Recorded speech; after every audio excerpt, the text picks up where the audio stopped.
Hello everyone, welcome back to my channel. This life is not my का next episode लेकर आई हूँ। Please channel को subscribe करना, लाइक करना एंड कमेंट करके बताना ये एफएफ कैसा लग रहा है आप सबको।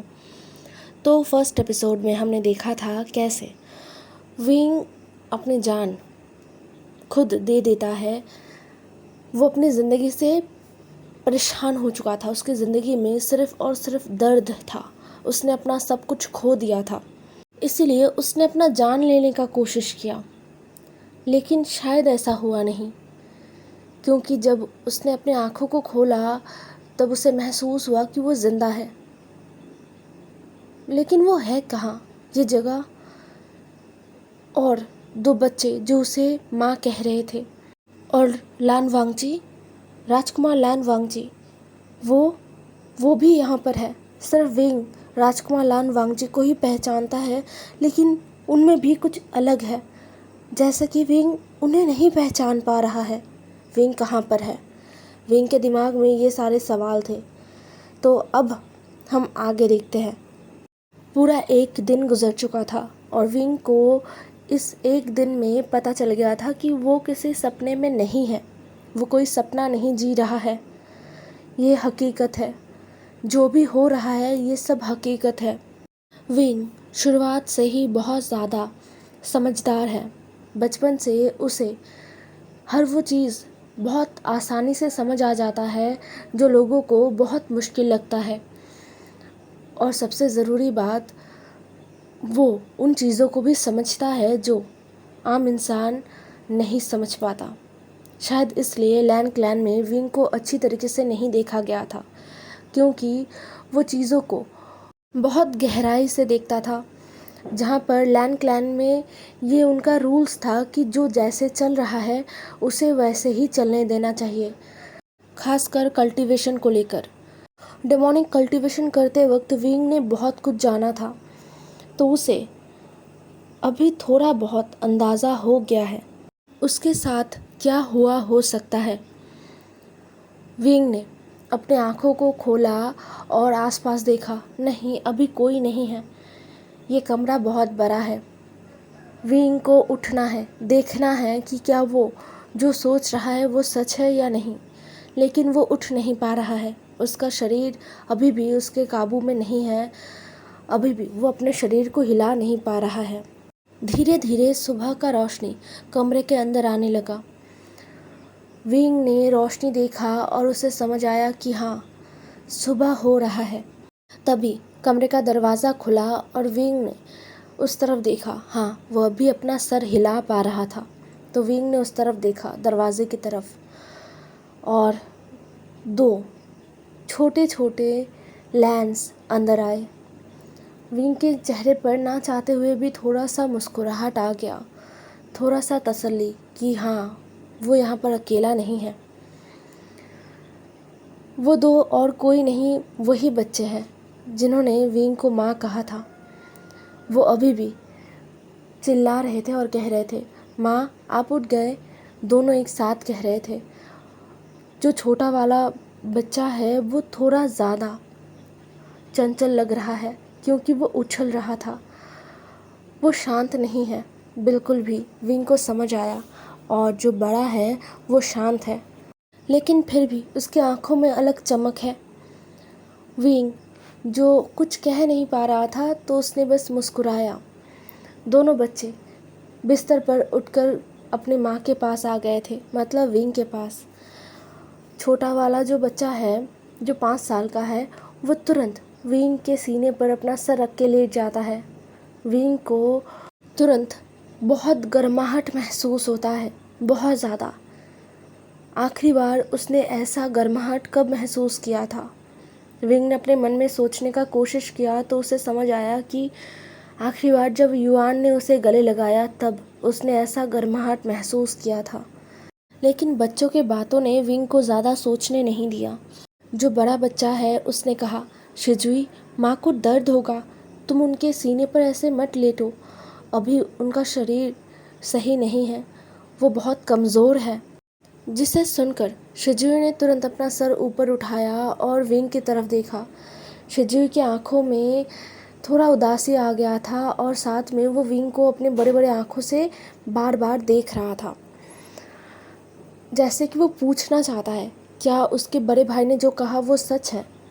विंग कुछ कह नहीं पा रहा था, वो बस टकटकी लगाकर शिजू को देख रहा था। शिजू ने अब उठकर बैठना सही समझा, क्योंकि माँ ने तो कुछ कहा नहीं। वो बैठ गया था, उठकर शांत हो गया था वो, जो विंग को पसंद नहीं आया।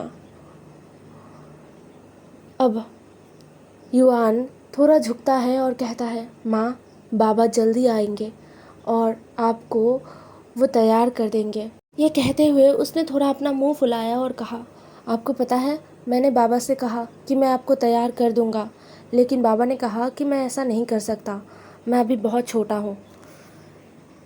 उसका मुंह फूल गया था ये कहते हुए। विंग को हंसी आ रहा था और बहुत ज़्यादा प्यारा लग रहा था। तभी विंग ने अपने पास किसी और को महसूस किया और विंग ने अपनी नज़रों को उस तरफ किया जिस तरफ उसने महसूस किया कि कोई है। तो उसने वहाँ पर लान वांगजी को देखा। राजकुमार लान वांगजी खड़े हैं। वो कब आए विंग को पता ही नहीं चला। वो एकदम विंग के करीब खड़े थे, इसलिए विंग को पता चला है। अगर वो दूर खड़े रहते तो शायद विंग को अभी भी नहीं पता चलता। दोनों बच्चे अपने बाबा को देखते हैं और कहते हैं, बाबा आप आ गए। वांगजी ने बच्चों के किसी भी सवाल का जवाब नहीं दिया, बल्कि वो झुक गया धीरे से। विंग को लगा शायद फिर से राजकुमार लान वांगजी उसके माथे को चूमेंगे, लेकिन इस बार ऐसा नहीं हुआ कुछ। वांगजी ने विंग के कंधे से पकड़ा और विंग को उठा लिया। विंग थोड़ा हैरान हो गया था, लेकिन ज़्यादा देर के लिए नहीं। विंग को उठाकर बिस्तर के साथ टेक लगाकर बिठा दिया गया था। विंग को भी अच्छा लग रहा है। जब से होश आया है 24 घंटे हो चुका है, या फिर उससे भी ज़्यादा। तब से विंग बस लेटा हुआ है, वो अपने शरीर को हिला नहीं पा रहा था, तो अभी बैठने पर उसे अच्छा लग रहा है। फिर चीज़ें थोड़ा जल्दी हुआ, जैसे वांगजी बिना कोई और शब्द कहे, मतलब वो कुछ कहा ही नहीं अब तक, वो तुरंत विंग को बिठाता है और फिर बाहर कहीं चला जाता है। कुछ ही देर बाद वो अपने हाथ में एक बड़ा सा लकड़ी से बना हुआ बर्तन लेकर आता है, जिसमें पानी है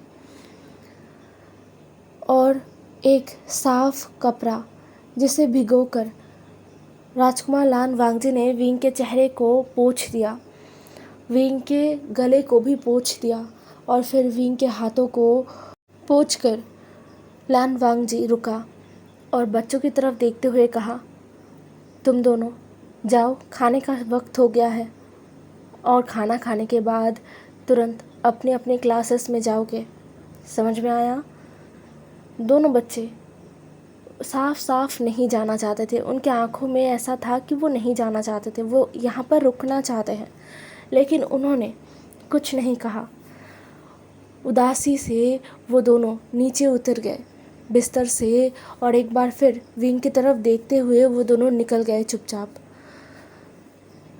उन दोनों के जाने के बाद वांगजी ने धीरे से विंग के पाँव की तरफ, जो रोप है ना, जो रोप विंग ने पहन के रखा था, उसके बॉटम को ऊपर उठाने की कोशिश किया। विंग परेशान हो गया। वो बोलना चाहता था कि नहीं, लेकिन वो कुछ बोल नहीं पाया। वांगजी ने विंग के रोप को काफ़ी उसके घुटनों के ऊपर तक उठा दिया था। विंग को बहुत शर्म आ रहा था, लेकिन वांगजी को देखकर नहीं लग रहा था कि वांगजी को कोई परेशानी हो रहा है। वांगजी शांत था। वांगजी ने शांति से विंग के पाँव को भी अच्छे से पानी से पोंछ दिया, भीगे कपड़े से अच्छे से पोंछ दिया और फिर एक और रोप निकाल कर विंग के सामने बैठ गया। विंग क्लियरली उसके आंखों में था कि वो नहीं चाहता, अब जो होने वाला है वो बिल्कुल भी विंग नहीं चाहता। क्या राजकुमार लान वांगजी अभी उसके रोप्स को उतारेंगे? नहीं, ऐसा नहीं हो सकता। वो ऐसा नहीं होने देगा। विंग स्ट्रगल कर रहा था, बोलने की कोशिश कर रहा था, कुछ नहीं हो रहा था। लेकिन वांगजी ने ये महसूस किया कि विंग परेशान है, तो वांगजी ने अपने हाथ में पकड़े रोप को साइड में किया और विंग की तरफ देखते हुए कहा, वी, तुम ठीक हो? विंग धीरे से अपना सर ना में हिलाता है, क्योंकि वो अपना सर हिला पा रहा था। वांगजी, जिसकी आंखों में अजीब सा एक एक्सप्रेशन आ गया था, उसके चेहरे पर भी आ गया था, जिसे देखकर विंग को कुछ समझ नहीं आया कि क्या हुआ। विंग आज समझ पा रहा है कि जो लोग बोल नहीं पाते उनके लिए चीज़ें कितना मुश्किल होता है। तभी विंग ने वांगजी की आवाज़ को सुना। वांगजी अपने हाथों को विंग के हाथों पर रखता है और विंग महसूस करता है और देखता है कि वांगजी का जो हाथ है वो कांप रहा है। वांगजी ने अपना चेहरा झुका लिया था और अपने कांपते हुए आवाज़ से, वांगजी कांप रहा था, उसका आवाज़ भी कांप रहा है, महसूस कर रहा था विंग। समझ नहीं आ रहा था उसे कि क्या हो रहा है, लेकिन वांगजी के शब्द वो विंग को और ज़्यादा परेशान कर चुका है।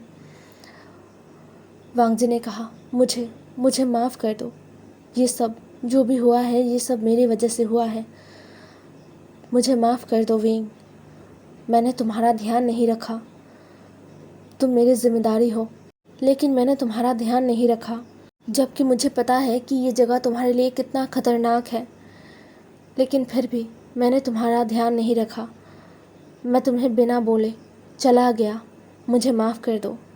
वांगजी की आवाज़ में बहुत पछतावा था, वो बहुत ज़्यादा बुरा महसूस कर रहा है। विंग समझ रहा है, विंग को समझ आ रहा है। वांगजी के ऐसे आवाज़ को सुनकर विंग को बुरा लग रहा है वांगजी के लिए।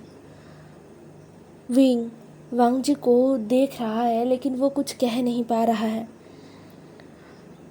क्या विंग वांगजी को बता दे? विंग ने अपने मन में सोचा, क्या जब वो कुछ बोल पाएगा तब वो वांगजी को बता दे जो कुछ भी वो सोच रहा है, वो सब कुछ क्या उसे बता देना चाहिए?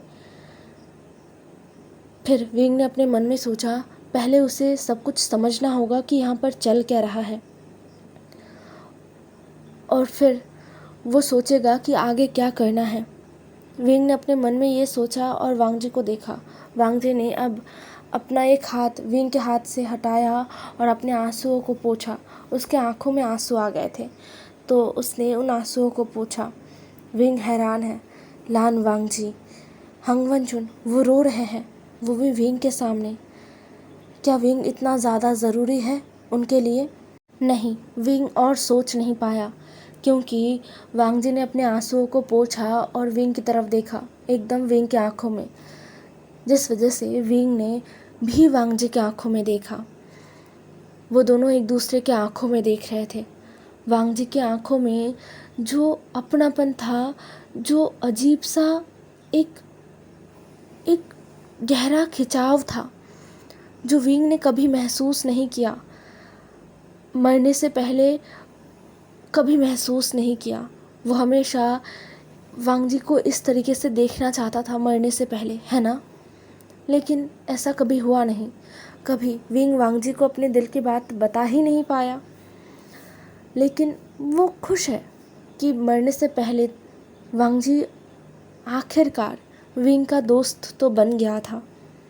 वो दोनों दोस्त तो बन गए थे। वांगजी ने विंग को दोस्त मान तो लिया था।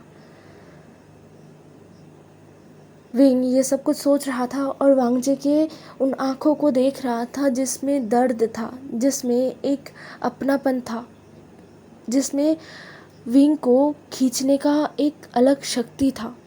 विंग जब ये सब कुछ सोच रहा था, तब उसने महसूस नहीं किया कि वांगजी उसकी तरफ आगे बढ़ गया है।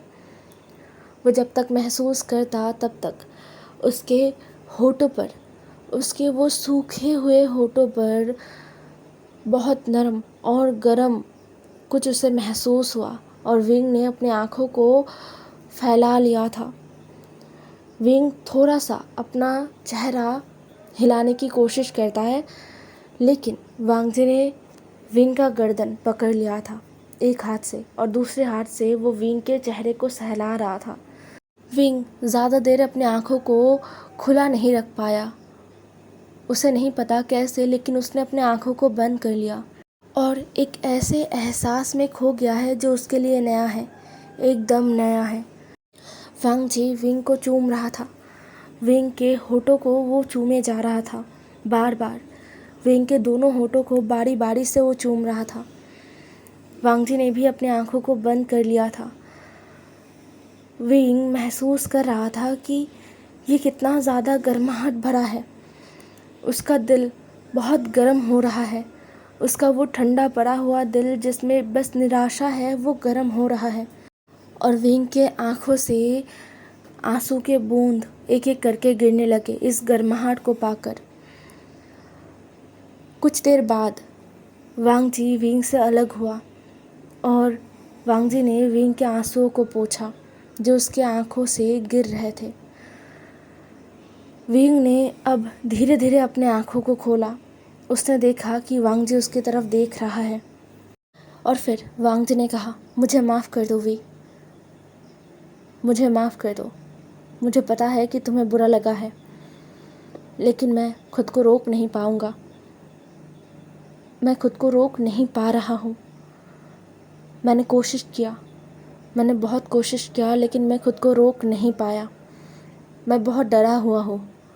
मुझे अभी भी वो दिन याद आ रहा है जब मैंने तुम्हें तालाब के नीचे से उठाया था। तुम्हारा पूरा शरीर सफ़ेद पड़ गया था।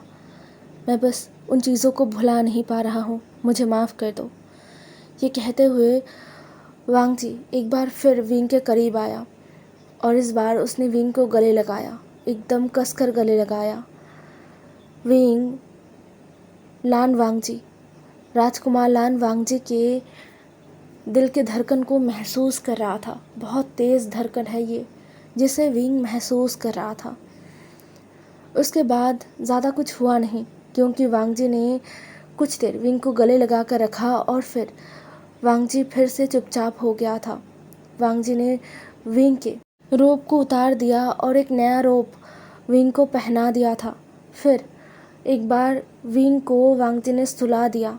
विंग हैरान है क्योंकि थोड़ी देर पहले जब वांग जी उसके पहनने के लिए नया रोब लेकर आया था तब विंग कितना परेशान हो गया था, घबरा गया था। वो नहीं चाह रहा था कि वांग जी उसका रोब जो वो पहन के रखा है वो खोले, वो नहीं चाह रहा था। लेकिन अभी जब वांग जी ने ये किया तो विंग को बिल्कुल परेशानी महसूस नहीं हुआ। खैर, विंग को थकावट महसूस हो रहा है। शायद उसका शरीर, ये जो शरीर है ये बहुत ज़्यादा ही कमज़ोर है, इसलिए ऐसा हो रहा है। क्योंकि धीरे धीरे विंग एक बार फिर नींद के आगोश में जा रहा था। विंग ने अपने आँखों को बंद करते हुए देखा कि वांग जी उसके पास ही बैठा हुआ है, चुपचाप बैठा हुआ है।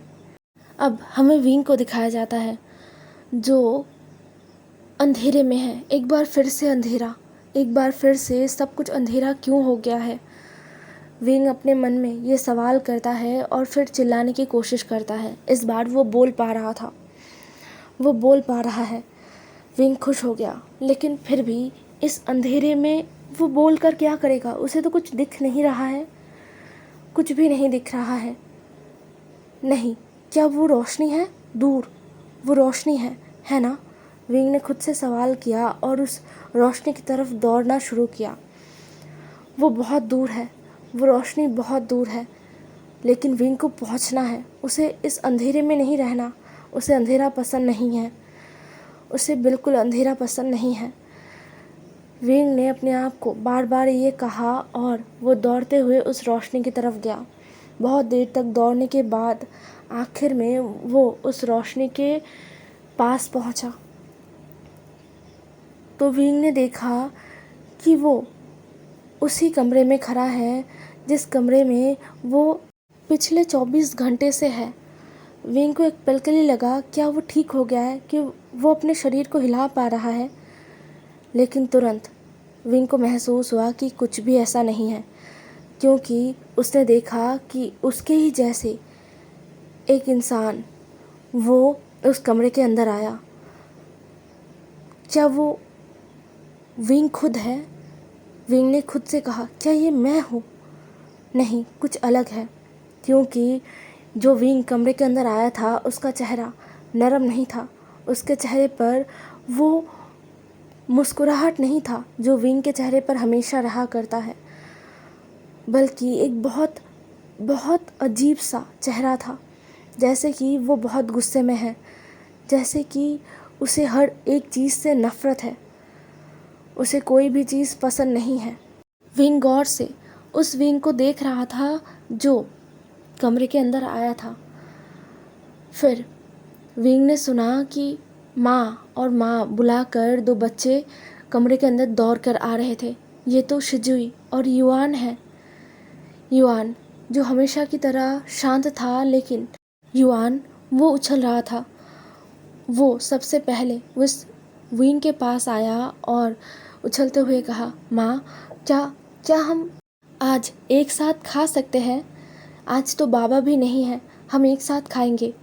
ये कहते हुए वो छोटा बच्चा, वो 5 साल का बच्चा उछल रहा था। उसके आंखों में खुशी था। उसके पीछे जो उससे का बड़ा भाई खड़ा था, वो थोड़ा उदासी भरा मुस्कुराहट देता है, लेकिन उस उदासी में भी एक खुशी था, कुछ ऐसे पाने का आशा जो शायद बहुत दिनों से उन्हें नहीं मिला।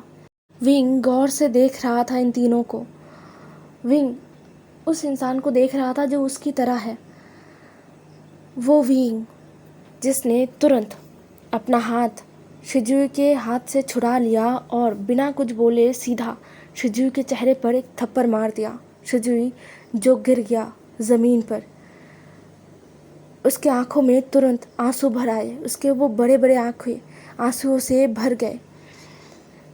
युआन तुरंत शिजुई को पकड़ लेता है और उसे अपने बाहों में कर लेता है, लेकिन उसने अपने माँ को कुछ कहा नहीं, और ना ही युआन ने अपनी नज़रों को ऊपर उठाकर अपनी माँ को देखा। उसका नज़र अपने छोटे भाई की तरफ था। विंग ने उन दोनों बच्चों के आंखों में आंसू देखे और विंग के दिल में दर्द हुआ। उसे समझ नहीं आया कि ये विंग जो उसकी तरह दिख रहा है, वो इतना इतना क्रूर कैसे हो सकता है, वो इन बच्चों को कैसे मार सकता है। लेकिन विंग तो अभी कुछ देखा ही नहीं। उसे और हैरान करते हुए उस विंग ने कहा, तुम दोनों मुझे परेशान कर रहे हो, हाँ? तुम दोनों को समझ नहीं आता? मेरे आसपास भी मत आना, कभी नहीं आना मेरे आसपास। दूर रहो मुझसे, नफ़रत करता हूँ मैं तुम दोनों से। निकलो, अभी निकलो तुम दोनों यहाँ से, निकल जाओ मेरे आँखों के सामने से। छोटा शिजुई जो अपने होठों को अपने दांतों तले दबा रहा था, जिससे रोने का आवाज़ तेज़ ना आए, लेकिन उसके सांस लेने का आवाज़ आ रहा था, उसका सांस फूल रहा था। युआन ने अपने होठों को दबाया। उसके आंखों में आंसू थे जो गिर रहे थे। उसने अपने छोटे भाई को गोद में लिया और तुरंत वहाँ से वो निकल गया। विंग हैरान था, उसके सामने क्या चल रहा है ये सब। तभी एक तेज़ रोशनी उसके सामने आया। उसने अपने आँखों को बंद कर लिया, और जब वो रोशनी कम हुआ, उसने अपने आँखों को खोला। तब विंग ने एक और कमरा देखा जो थोड़ा अलग है। शायद ये स्टडी है। यहाँ पर उसने फिर से विंग को देखा जो कुछ लिख रहा था। दरवाज़ा खोलने की आवाज़ हुआ और जो हमारा विंग है वो देखता है कि वांगजी, राजकुमार लान वांगजी अंदर आया है। राजकुमार लान वांगजी का चेहरा हमेशा की तरह शांत है और उनके चेहरे पर वही एक अपनापन है जो विंग ने इन 24 घंटों में महसूस किया है। वो अपनापन वो अपने सामने बैठकर कुछ लिखने वाला जो विंग है उसे दिखा रहे थे, मतलब उसके सामने थे। विंग ने उस विंग को देखा जिसका ध्यान बिल्कुल भी लान वांगजी पर नहीं था। लान वांगजी जो धीरे से आगे आया और स्टडी टेबल के ऊपर एक पर्ची रख दिया। विंग ने ध्यान से देखा उसे वो पैसे थे। हाँ, वो पैसे थे। लान वांगजी ने कहा, वी, ये रहे पैसे जो तुम्हें चाहिए थे। यहाँ पर सारे नहीं हैं, लेकिन यहाँ पर आधे से ज़्यादा है, और जितना बचा है मैं उन्हें इंतज़ाम कर रहा हूँ। तुम ज़्यादा चिंता मत करना, ठीक है? तुम्हें जिस काम में लगाना है इसे तुम लगा सकते हो, तुम अपनी तरीके से इस्तेमाल कर सकते हो। अब विंग ने अपने आँखों को ऊपर उठाया और एक बार फिर से हमारे विंग ने इस विंग के आँखों में वही नफ़रत देखा। उस विंग ने नफ़रत से उन पैसों को ले लिया और कहा, एक काम भी तुम सही से नहीं कर पाते हो लान। तुम्हें क्या लगता है तुम मुझ पर दया कर रहे हो ये पैसे देकर? जितना जल्दी हो सके मुझे सारे पैसे चाहिए। वांगजी ने उदास होते हुए अपना हाथ आगे बढ़ाया और कहा, वी। ये कहते हुए वो विंग को छूना चाह रहा था, विंग के हाथों को छूना चाह रहा था, लेकिन तुरंत उस विंग ने वांगजी के हाथों को झटके से अपने से दूर कर दिया, जैसे वो कोई गंदा कीड़ा है जिसे कोई छूना पसंद नहीं करता। वो लान वांगजी के हाथ को ऐसे ही झटकता है और कहता है, मुझे छूना मत। तुम्हें समझ नहीं आता है लान, तुम जब जब मुझे छूते हो तब मुझे उल्टी आने लगता है। मुझे तुम उन कीड़े मकोड़े से भी ज़्यादा घटिया लगते हो जिन्हें लोग देखना भी पसंद नहीं करते। जिसे सुनकर वांगजी ने अपने हाथों को पीछे हटा लिया और थोड़ा मुस्कुराने की कोशिश किया, लेकिन वो मुस्कुरा नहीं पा रहा था। तभी उस विंग ने कहा, अब निकलो यहाँ पर, मेरा चेहरा क्यों देख रहे हो? वांगजी रुका नहीं, वो पीछे मुड़ा और जाने के लिए निकल गया, लेकिन वो दरवाजे तक ही आ पाया था। तभी उसे कुछ याद आया। वांगजी ने एक बार फिर उस विंग की तरफ देखते हुए कहा, वी, मुझसे जितना दूरी बनाना चाहते हो बना लो, लेकिन बच्चों से तो मत दूरी बनाओ। क्या तुम उन्हें अपना थोड़ा वक्त दे सकते हो? तभी उस विंग ने चिल्लाकर कहा, नहीं, बिल्कुल नहीं, मुझे घिन आता है। मुझे तुमसे और तुम्हारे बच्चों से घिन आता है। मुझे ना ही तुम्हारे पास जाना है और ना ही तुम्हारे बच्चों के आसपास। तो तुम लोग भी मेरे आसपास मत आना, कभी नहीं। वांगजी के आंखों में जो पेन था ना, विंग ने उस पेन को महसूस किया और उसे अपने दिल में बहुत दर्द महसूस हुआ। वांगजी उस पेन के साथ उस कमरे से निकल गया। विंग ने अजीब तरीके से उस विंग को देखा जिसका चेहरा एकदम कठोर था। विंग को भरोसा नहीं हो रहा है कि कोई इंसान जो उसकी तरह दिखता है, उसका दिल इतना कठोर और इतना घटिया हो सकता है। विंग को सच में समझ नहीं आ रहा है। लोगों ने उसे क्या कुछ नहीं कहा। लोगों ने उसे कहा कि वो एक डेमॉन है, वो एक राक्षस है, वो डेमोनिक कल्टीवेशन करता था, इसलिए लोगों ने उसे कितना कुछ नहीं कहा। लेकिन फिर भी विंग ने अपना इंसानियत नहीं खोया था। विंग ने अपना सब कुछ लगा दिया था वेंस को बचाने के लिए। वो बचे कुचे बुजुर्ग इंसान, बचे कुचे बच्चे जिनके लिए कोई नहीं था, विंग ने उन्हें सहारा दिया। विंग ने अपना जान दांव पर लगा दिया, लेकिन विंग उन्हें बचा नहीं पाया। वो नाकाम हुआ। फिर भी विंग ने कोशिश तो किया था। विंग कभी भी ऐसा तो नहीं था। तो फिर लोगों ने क्यों विंग को डेमॉन कहा था? क्यों विंग को राक्षस कहा था? क्यों विंग से लोग डरते थे? अगर विंग इस विंग जैसा होता तो शायद लोग डरते और विंग को समझ आता कि क्यों लोग उससे डरते हैं, लेकिन नहीं, विंग और कुछ सोच नहीं पाया। उसने अपने आँखों को बंद कर लिया। लेकिन इस बार विंग ने जो देखा वो उसके अंदर तक एकदम झकझोर देने के लिए काफ़ी था। विंग ने देखा कि वो क्लाउड रिसेस के ऊंचे झरने के ऊपर खड़ा है, जिसे अक्सर विंग जब क्लाउड रिसेस में पढ़ने के लिए आया था, जब गुसू में वो पढ़ने के लिए आया था, तब इस झरने के नीचे जो तालाब है वहाँ पर वो मछली पकड़ने आता था निये हुएसांग और जियांग चंग के साथ। वो उस झरने के ऊपर खड़ा है। ये झरना बहुत बहुत ऊंचा है। हमारा विंग कुछ सोच पाता उससे पहले ही वो विंग, वो क्रूर, वो बुरा विंग जिसे अब तक विंग कोस रहा था, वो छलांग लगा देता है उस झरने के ऊपर से। और छलांग लगाते हुए ठीक उतना ही दर्द इस विंग के चेहरे पर भी था जितना दर्द विंग के खुद के चेहरे पर था जब वो वैन क्लैन के पहाड़ी के ऊपर से अपने आप को गिरा रहा था। वांग जी और जियांग चंग को दूर जाते हुए महसूस कर रहा था अपने आंखों के सामने से, और वो नीचे खाई के अंदर गिर रहा था। अगर ये विंग इतना ही बुरा होता, उसका दिल अगर इतना ही बुरा होता, तो उसके दिल में इतना दर्द क्यों था?